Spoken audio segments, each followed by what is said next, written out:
jako akawuwo nibamuwayo kakotamu nibamugamba ebyengere mu ddwaliro eddene. Sabbiiti ewedde mawulire gaffe jako akawuwo twakulaga Nalongo Nakimuli ng'atubidde n'abaana ko n'olubuto olukulu ng'alajjanira abazira kisa okumudduukirira nga takyalina kyakubaliisa. N'entambula kati tewali egenda mu ddwaliro. Kale nsaba ku buyambi ababa bayina. David Katumwa owa Katumwa Sports Center olunaku olwaleero adduukiridde Nalongo n'obuyambi obwenjawulo. Leero lulwe ekyalulwo ate luli lwange. Leero lulwe ekyalwange. Ensonga lwaki tulina okuvaayo netuyamba ku bannaffe abali mu bwetaavu. David Katumwa ategeeza nga bwe yalaba amawulire gaffe n'afuna okusaasirira bw'atyo ng'amuwadde ensawo y'amatooke, sabbuuni, sukaaliko n'omuceere era ng'asabye n'abantu abalala okuba n'omutima omugabi. Bannamawulire, buli lwe muvaayo ne mutulaga abantu abali mu mbeera ng'eno, naffe tukwatibwako ne toola katini ke tulina. Sifa abayina nnyo.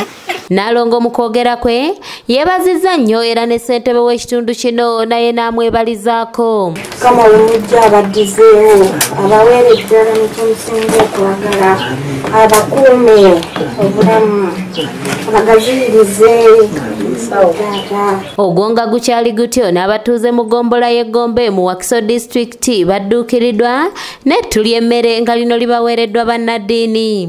Tutwala omukisa guno kwasa mukadde waffe kirozo omunga 10 ekiro 5 ebyenjawulo. Oluvannyuma lw'omukulembeze w'eggwanga okukkiriza bannaddiini okugabira abantu emmere, kyaddaaki ebitundu by'eggwanga ebyenjawulo bitandise okufuna kamwenyumwenyu. Tukoze omulimu eyo ne tubanga twetaaga okulaba nga naffe Gombe ate tusanyuka. Kubanga twagala okwebaza olw'okukkiriza Gombe waffe atunulwemu mangu. Olukiiko olutudde enkya ya leero Matugga Radda nga lwetabiddwamu bassentebe b'ebitundu, RDC ne bakansala. Olukiiko olukedde kuwa batuuze b'e Matugga ssanyu oluvannyuma lw'okubaleetera emmere. Okulaba nga tusobola okugaba emmere naffe tubeeko mu kitundu kino eky'okugaba emmere.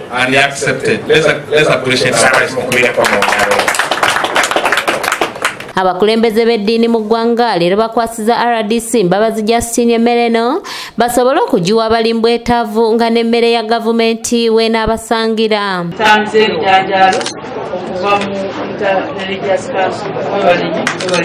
Kansala Mbabazi Hawa ngono yakiika munisipali y'e Nansana agamba nti emmere eno erina kuweebwa abantu ab'okuli abatakisi, bodaboda n'abaliko obulemu kuba bano be bamu ku abo abadde bakolanga emmere ya leero.